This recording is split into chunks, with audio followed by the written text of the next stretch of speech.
Believe in yourself में आप सबका बहुत बहुत स्वागत है। आज का हमारा टॉपिक है कि हम बच्चों से बॉन्डिंग कैसे मजबूत करें। हर पेरेंट चाहता है कि वह एक परफेक्ट पेरेंट बने और इसके लिए वो बहुत कोशिश भी करता है, लेकिन कभी कभी चीज़ें हमारे हाथ से फिसल जाती है, माहौल गड़बड़ हो जाता है और सभी दुखी हो जाते हैं। तो इसके लिए मेरे पास कुछ टिप्स हैं। चलिए लेट ना करते हुए टिप्स को स्टार्ट करते हैं। मेरी पहली टिप है, इसके लिए आपको अपने आप के लिए वक्त निकालना होगा। आपको हमेशा हम दूसरों के बारे में इतनी चिंता करते हैं, दूसरों के लिए बहुत वक्त निकालते हैं, सेवा करते हैं, काम करते रहते हैं, लेकिन खुद के लिए वक्त निकालना ही भूल जाते हैं। सुबह सुबह उठकर सबसे पहले अपने आप को प्रेजेंटेबल बनाइए। अच्छे से मुँह हाथ पैर धोकर तैयार हो जाइए, ताकि कोई पड़ोसी आए या कोई भी आए तो आपको ख़राब ना लगे और आपको भी खुशी हो, और आपको जो देखने वाले हैं, घर वाले हैं, उनको भी आपको देखकर खुशी हो।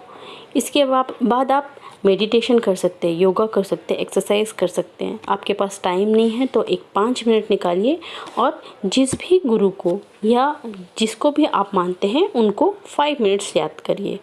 इतना आप कर सकते हैं अपने लिए, इतना आपको करना ही होगा। हम ब्रश करते हैं और बहुत से काम करते हैं जिसको हम मना नहीं कर सकते, वो हमें करना ही पड़ता है।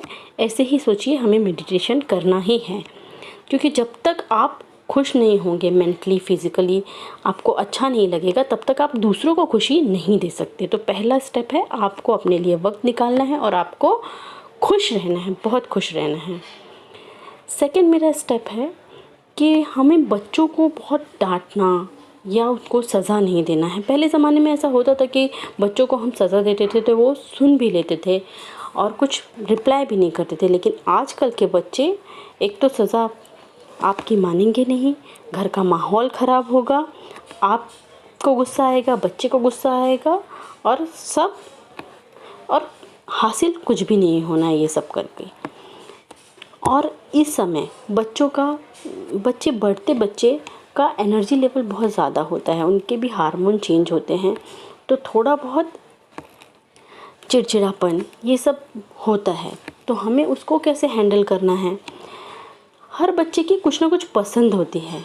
किसी को डांस करना बहुत पसंद है, किसी को पेंटिंग बहुत पसंद है, किसी को इंस्ट्रूमेंट बजाना बहुत पसंद है। कोई पियानो अच्छा बजाता है, या कोई गिटार बहुत अच्छा बजाता है, या हारमोनियम या तबला। तो कुछ बच्चे होते हैं जो खेलने में बहुत अच्छे होते हैं, तो इंडोर गेम खेलना पसंद होता है। और ज़्यादातर बच्चों का फेवरेट टाइम स्पेंड करना मतलब टीवी देखना होता है। लेकिन उनके इंटरेस्ट को जानकर हमें उनके इंटरेस्ट की चीज़ें उनसे करवानी होगी। उसके लिए हमें ऑनलाइन बहुत सारे ऑप्शन मिलते हैं। तो आपके बच्चे को जिस चीज़ में इंटरेस्ट है वो चीज़ें आप एक्टिविटी देख के रखिए ऑनलाइन, और वो उनको करने को कहिए। जैसे अगर पेंटिंग में इंटरेस्ट है तो पेंटिंग के बहुत सारे आपको ऑनलाइन कोर्सेज मिल जाएंगे, या ऑनलाइन बहुत सारे यूट्यूब चैनल में बहुत कुछ सिखाया जाता है, तो वो आप करने के लिए ले सकते हैं। मतलब जो आपका बच्चा बहुत देर तक कर सके और वो बोर भी ना हो, ऐसा काम उसे दीजिए। अब कुछ बच्चे ऐसे होते हैं जो बहुत हाइपर एक्टिव होते हैं, उनसे जब तक फिज़िकल वर्क नहीं कराया जाए तब तक उनकी एनर्जी लेवल इतनी ज़्यादा हाई होती है कि हमें बहुत सारा उनसे फिज़िकल वर्क करवाना पड़ता है। तो अगर पहले जैसे स्थिति होती तो मैं कहती स्विमिंग पूल भेज दीजिए, या फिर एरोबिक्स में, या ऐसा कुछ फुटबॉल, कुछ क्रिकेट, इसमें डाल दीजिए, क्लासेस में डाल दीजिए। लेकिन अभी हमें घर में रह के इस चीज़ को हैंडल करना है, तो हमें क्या करना होगा, उनके लिए भी ऐसी ही एक्टिविटी करनी होगी जिससे उनकी फिज़िकली उनको बहुत मेहनत लगे और उनका वो एनर्जी लेवल उसमें अच्छी चीज़ में, अच्छी एक्टिविटी में लगे, ना कि डिस्ट्रक्टिव में। अब मेरा थर्ड पॉइंट है, अगर आपके बच्चे आपके काम में आपकी हेल्प करना चाहें तो उनको रोके नहीं। जैसे हम कोई काम कर रहे हैं, बच्चा बीच में आता है तो हमें लगता है कि एक तो इससे होगा नहीं और हमारा टाइम जाएगा, वो अलग, क्योंकि काम हमें अभी ज़्यादा है और टाइम बिल्कुल नहीं मिलता है। लेकिन आपको बच्चों को वो काम करने देना होगा। 10 मिनट के काम को 15 मिनट 20 मिनट लगेगा, जाने दीजिए, लेकिन उससे आपकी बॉन्डिंग सच मानिए बहुत मजबूत होगी। जैसे छोटे छोटे काम हैं, पेड़ में पानी डालना है, धुले कपड़े रखे हैं उसको आप सुखाने के लिए बोलिए, एक बार बता दीजिए कैसे कपड़े सुखाने हैं। बर्तन रखे हुए हैं धुले, उनको जमाना एक बार बता दीजिए। ये सब काम करने में उनको मज़ा भी आएगा और आपके साथ भी उनकी बॉन्डिंग बहुत अच्छी हो जाएगी।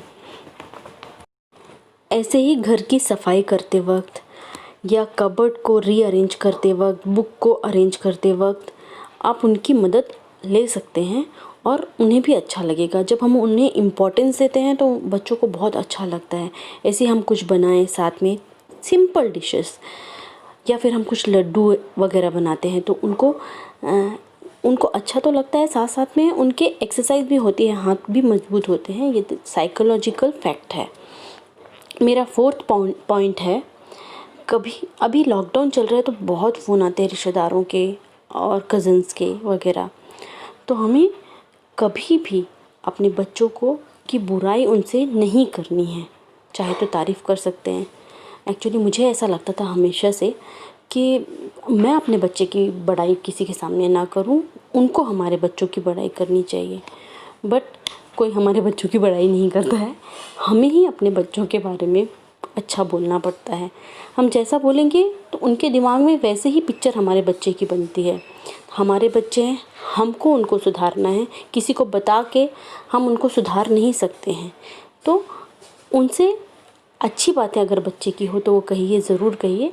हाँ, इसका मतलब ये नहीं है कि बच्चों को बहुत ज़्यादा ओवर कॉन्फिडेंट बनाना है, लेकिन ये छोटी छोटी जब तारीफ़ कर देते हैं तो बच्चों को बहुत मोटिवेशन मिलता है और उनके बिहेवियर में बहुत चेंज आता है। ये मेरा पर्सनल अनुभव है, तो ये करके देखिए। ये मेरा 4था पॉइंट है।